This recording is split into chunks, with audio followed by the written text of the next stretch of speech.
নমস্কার বন্ধুরা, স্বাগত জানাই তোমাদের আমার ইউটিউব চ্যানেলে। তো এই মুহূর্তে একটি বিশেষ বিষয় তোমাদের সঙ্গে আলোচনা করে নেওয়ার জন্য এই ভিডিওটি তৈরি করছি। আমি আশা করব এই ভিডিওটিতে তোমরা সকলেই তোমাদের নিজস্ব মতামত জানাবে। তো ভিডিওটি হলো স্কুল সার্ভিস কমিশনের 26,000 চাকরি বাতিল মামলাটি যে দীর্ঘদিন ধরে সুপ্রিম কোর্টে অবহেলিত হচ্ছে, এর জন্য এই যে অবহেলিত হচ্ছে তার জন্য কিন্তু আমরা কারোর ওপর দোষারোপ করতে পারছি না।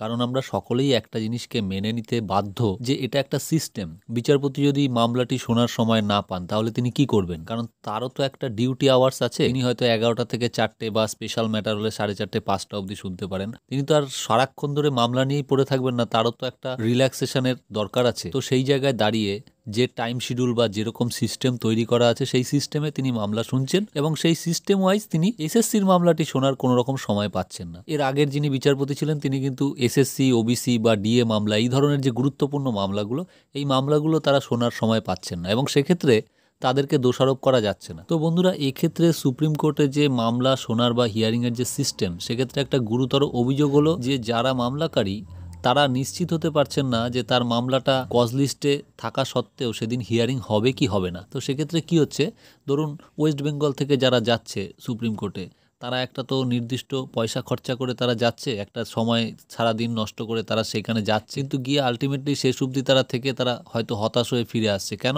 না, মামলাটা আজকে হিয়ারিং হলো না। কেন হলো না? না, সময় পাওয়া যায়নি। হ্যাঁ, কিন্তু ঘটনা হচ্ছে এদিকে কজ লিস্টে ছিল, একটা আশা নিয়ে এসে গেছিল। তাহলে এই যে মামলাটা শুনানি হবে কি হবে না, এটাকে কেন নিশ্চিত করা যাচ্ছে না? এটাই মূলত অভিযোগ। তো আমি জানি না যে এখনো কেন মামলার হিয়ারিং এর ক্ষেত্রে একটা নিশ্চিত সিস্টেম তৈরি করা যাচ্ছে না। তো আমি নিজে এই সমস্যার সমাধানের জন্য একটা উপায় ভেবেছি। আমি আশা করব আপনারা যারা চাকরি প্রার্থী আছেন, যাদের মামলাগুলো এইভাবে দিনের পর দিন বঞ্চিত হয়, আপনারাও কমেন্ট করে জানান যে আপনারাও কি ভাবছেন বা কি সিস্টেম তৈরি করা গেলে এই সমস্যার সমাধান করা যেতে পারে। এইভাবে কিন্তু পরস্পর আলোচনার মাধ্যমে এই সমস্যাগুলি আমরা সমাধানের পথে এগিয়ে যেতে পারি। তো যেটা আমি ভেবেছি সেটা হচ্ছে যে ধরুন আজকে 35টা মামলা লিস্টেড আছে কজ লিস্টে, কিন্তু বিচারপতির পক্ষে কটি মামলা প্রতিদিন শোনা সম্ভব বা এক একটা মামলায় মোটামুটি কতটা সময় দেওয়া উচিত, সেইটা বিবেচনা করে ধরা যাক দেখা গেল যে আজকে 15টি মামলা তার পক্ষে হিয়ারিং করা সম্ভব এবং প্রত্যেকটা মামলার ক্ষেত্রে আজকে হয়তো 15 মিনিট করে সময় ধার্য করা হয়েছে। তো এইটা যে ফিক্সড হয়ে গেল, এটা একদম ফিক্সড। এবার সেক্ষেত্রে দেখা গেল যে এই 15টি মামলার ক্ষেত্রে হয়তো 2টো মামলার পার্টি উপস্থিত নেই। এবার সেক্ষেত্রে কি হবে, এই 15টি মামলার সাথেই একটা অ্যাডিশনাল কজ লিস্ট প্রকাশিত হবে যে এই মামলাগুলো যদি শুনানি না হয় বা যে মামলাগুলো শুনানি আজকে হবে না কোনো কারণে, তখন ওই অ্যাডিশনাল কজ লিস্টের প্রথম দিকে থাকা মামলাগুলোর হিয়ারিং হবে। তাহলে কিন্তু কে নিশ্চিতভাবে থাকলো যে হ্যাঁ আমার মামলাটা শুনানি হবেই, আর কে অনিশ্চিত থাকলো, ব্যাপারটা পুরো ক্লিয়ার হয়ে গেল। ব্যাপারটা কিন্তু সম্পূর্ণ পরিষ্কার হয়ে গেল যে হ্যাঁ, একজন জানলো যে হ্যাঁ আমার মামলাটা আজকে হিয়ারিং হবেই, আর একজন জানলো যে হ্যাঁ হিয়ারিং নাও হতে পারে, তো ঠিক আছে আমি দরকারে যাব না, সেই ব্যাপারটা অ্যাভয়েড করলো বা তার ইচ্ছা সে গেল। এইটা করলে কিন্তু অন্তত যারা পিটিশনার আছে তাদের এই অভিযোগ থাকবে না যে আমি রোজ রোজ গিয়ে ঘুরে আসছি, তারিখ পে তারিখ করছে, আমার মামলার হিয়ারিং ডেট পড়ছে কিন্তু হিয়ারিং হচ্ছে না। তো এটা যদিও কাউকে দোষ দেওয়া যাচ্ছে না, কিন্তু অ্যাকচুয়ালি কিন্তু হ্যারাসমেন্ট হচ্ছে পিটিশনারদের, এটা কিন্তু কেউই অস্বীকার করতে পারবে না। তারা গিয়ে ঘুরে আসছে, তাদের লয়াররা গিয়ে ঘুরে আসছে, তাদেরকে টাকা দিতে হচ্ছে, সেখানে যাওয়ার জন্য একটা পয়সা খরচা হচ্ছে, তাদের কাজ বন্ধ করে তারা যাচ্ছে।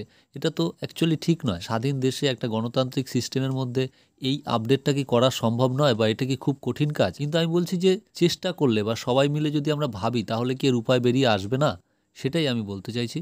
তো বন্ধুরা, আপনারাও এই বিষয়টা নিয়ে ভাবুন। আপনারা সকলেই জানেন যে এই বিষয়টা কিন্তু আজকের নয়, সানি দেওলের একটা সিনেমাতেও কিন্তু এই বিষয়টাকে তুলে ধরা হয়েছিল, যেখানে তিনি বলছেন যে তারিখ পে তারিখ, তারিখ পে তারিখ, অর্থাৎ তিনি যাচ্ছেন আদালতে, তারিখ পড়ছে, মামলার হিয়ারিং হচ্ছে না, বা হিয়ারিং হলেও দেখা যাচ্ছে সামান্য কিছু হিয়ারিং করে আবার একটা ডেট দিয়ে দেওয়া হলো, আবার সে আসছে ঘুরে ফিরে আবার ডেট দিয়ে দেওয়া হলো, শুধু তাকে ঘোরানো হচ্ছে। তো এই ধরনের হ্যারাসমেন্টগুলো তো বন্ধ হওয়া উচিত। একজন পিটিশনার যার কজ লিস্টে কেস নাম্বারটা এসছে এবং সিরিয়াল নাম্বার সে পেয়েছে, সে কখনোই ভাগ্যের উপর নির্ভর করতে পারে না যে তার ভাগ্য ভালো থাকলে আজকে তার মামলাটি হিয়ারিং হবে আর ভাগ্য খারাপ থাকলে আজকে হিয়ারিং হবে না। এটা কখনোই হতে পারে না। তো এটাই আমি বলবো বন্ধুরা, আমাদের কিন্তু সমস্যার সমাধান খুঁজতে হবে। না হলে আমরা যদি শুধুমাত্র সিস্টেমের উপরে ভরসা করে চোখ বন্ধ করে থাকি, তাহলে যেটা হবে, একটা ছোট্ট তাঁতির গল্প বলে তোমাদের এই ভিডিওটা শেষ করব। সেটা হচ্ছে একজন তাঁতি, তিনি তার একটা মেশিনে তাঁত বুনছিলেন। তো একদিন দেখলেন যে তার একটা তাঁতের কাপড়, সেটা একটা নির্দিষ্ট জায়গায় ছিদ্র ছিদ্র হয়ে কাপড়টা ওরকম রিজেক্টেড কাপড়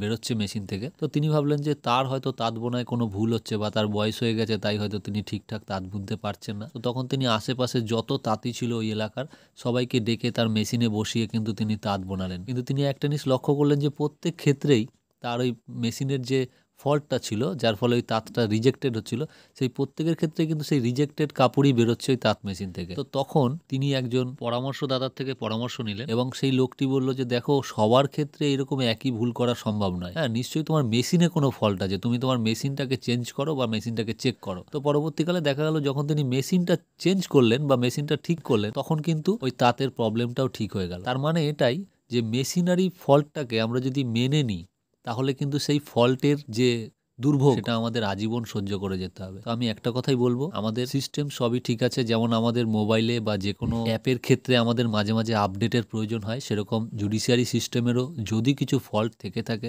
সেটা নিয়ে কিন্তু আপডেটের প্রয়োজন, এবং সেটা আমাদের সকলেরই ভেবে দেখা দরকার। আমি সবাইকে তাই বলবো, আপনারা আসুন, আপনারা মতামত দিন যে কিভাবে আমাদের এই সিস্টেমটাকে ঠিক করা যায়।